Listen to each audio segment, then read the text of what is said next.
The current time is 9:57 a.m. Eastern Standard Time. Issued at 04:26 a.m. Eastern Standard Time. Winter weather advisory in effect from 10 p.m. this evening to noon Eastern Standard Time Tuesday.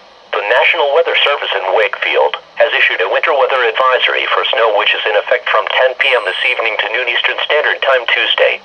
Areas affected: Virginia Northern Neck and Virginia Lower Eastern Shore. Hazard snow. Accumulation: snow accumulation of 1 to 3 inches. Temperatures falling into the lower 30s tonight. Timing: rain will mix with and change to snow by late this evening and will continue into midday Tuesday. A winter weather advisory for snow means that periods of snow will cause primarily travel difficulties. Be prepared for snow-covered roads and limited visibilities, and use caution while driving.